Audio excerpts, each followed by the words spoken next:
संडा Samajwadi party से हैं। नावेद शिकोह जाने माने पॉलिटिकल जर्नलिस्ट हैं। ओंकार नाथ उत्तर प्रदेश में कांग्रेस कमेटी के प्रवक्ता और सीनियर लीडर हैं। पीयूष मिश्रा वोट डाल के अभी इनकी पार्टी वाले आए हैं, एसबीएसपी के प्रवक्ता हैं। और बीरेंद्र सिंह जी हमारे स्टेट हेड। शुक्रिया और धन्यवाद। आप लोग इतने अलर्ट को बैठे हैं, आराम से बैठ सकते हैं, कोई तनाव वाली बात नहीं है। राकेश त्रिपाठी जी, आपकी पार्टी को बधाई, आपकी पार्टी दोनों सीट पे चुनाव जीत गई। तो आखिर ये 7-8 वोट आप कैसे मैनेज करने को तैयार रहे, और क्या आपने ऐसा किया कि ओम प्रकाश राजभर और राजा भैया आपकी गाड़ी में घूम रहे हैं? त्रिपाठी जी। ब्रजेश जी, आपने मुझे बधाई दी है, तो आज का दिन विशेष है आपके लिए, आपका जन्मदिन है। आपके सभी दर्शकों की तरफ से भारतीय जनता पार्टी की तरफ से धन्यवाद देता हूं। जन्मदिवस की बधाई।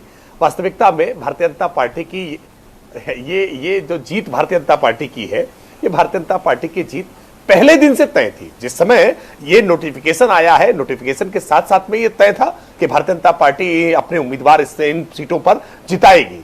लेकिन समाजवादी पार्टी ने जानबूझ करके केवल जातीय लुभावने देने के लिए, धोखा देने के लिए, भ्रम उत्पन्न करने के लिए अपने 2 कैंडिडेट उतारने का काम किया। समाजवादी पार्टी अगर विनेबल स्थिति में होती, जिताऊ जी। त्रिपाठी जी, आप मुझसे कनेक्ट नहीं हो पा रहे हैं, आपका आवाज मुझे मिल नहीं रही है।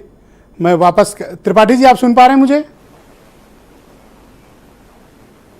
आप सुन पा रहे हैं? आपको सुन पा रहा हूं, मेरी आवाज आप तक पहुंच पा रही है क्या? जी, गो अहेड, बोलिए। जी बिल्कुल।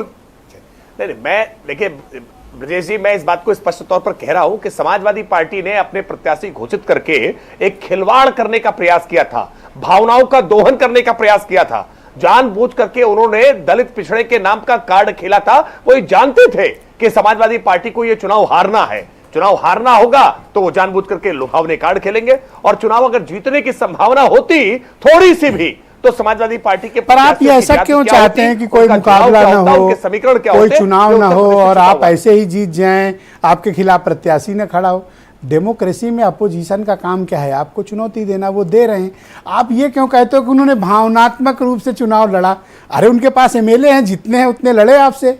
कल को ये तो कोई नहीं कहेगा कि मैदान छोड़ के भागे। नहीं, बिल्कुल, मैं तो उनको हम तो बहुत चाहते हैं। और इस बात को, जो बात ओम प्रकाश राजभर जी कहते थे, अभी पीयूष मिश्रा से पूछिएगा तो वो बताएंगे, क्योंकि ओम प्रकाश राजभर जी पिछले चुनाव में उनके साथ थे।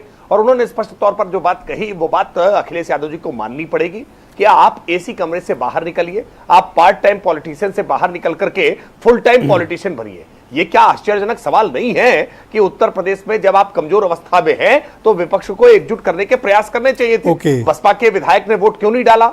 कांग्रेस पार्टी ने बायकॉट क्यों किया?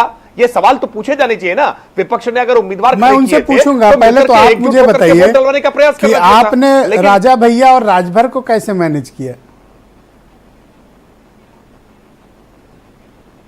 भारतीय जनता पार्टी की नीतियां उत्तर प्रदेश में जिस तरह की, आज हमने 9 वर्ष के केंद्र की नरेंद्र मोदी सरकार के कार्यकाल पूरा होने से पहले हमने आज भारतीय जनता पार्टी के वरिष्ठ नेताओं ने, उत्तर प्रदेश के यशस्वी मुख्यमंत्री जी ने, केंद्रीय मंत्री हरदीप सिंह पुरी जी ने आज एक लेखा जोखा रखा है। 9 वर्ष में देश कैसे बदला है, देश में गरीबों के जीवन में कैसे परिवर्तन आया है। ये गरीबों के जीवन में जो परिवर्तन है ना, वो राजा भैया को भी अच्छा लगता है, वो ओम प्रकाश राजभर जी को भी अच्छा लगता है। और अब इस राउंड के आखिरी सवाल है, आप क्या ओपिनियन रखते हैं ओम प्रकाश राजभर जी के बारे में? देखिए, हम ये मानते हैं कि पूर्वांचल के कई जिलों में उनका अपना प्रभाव है, अपनी पार्टी के वो राष्ट्रीय अध्यक्ष हैं, उनकी पार्टी के विधायक हैं, उनकी अपनी एक राजनीतिक ताकत है, और इस नाते उनकी ताकत को इग्नोर नहीं किया जा सकता, नजरअंदाज नहीं किया जा सकता। और भारतीय जनता पार्टी उनको एक नेता इतनी गालियां उन्होंने दी थी चुनाव प्रचार के दौरान, सब भूल गए आप? गालियां तो अखिलेश यादव जी भी देते हैं, तो ये सत्य थोड़ा उससे छुप जा सकता है। No permanent friend, no permanent enemy, अपनी पार्टी ओनली इंटरेस्ट मैटर। ठीक नहीं, देखिए राजनीति में वैसे भी कोई स्थायी शत्रु या स्थायी मित्र नहीं होता है। विचारधारा के आधार पर, मैं अप्रिशिएट करता हूं आपकी इस बोल्ड स्टेटमेंट के लिए। लोग साथी बनते हैं, थैंक यू, साथ छोड़ते हैं।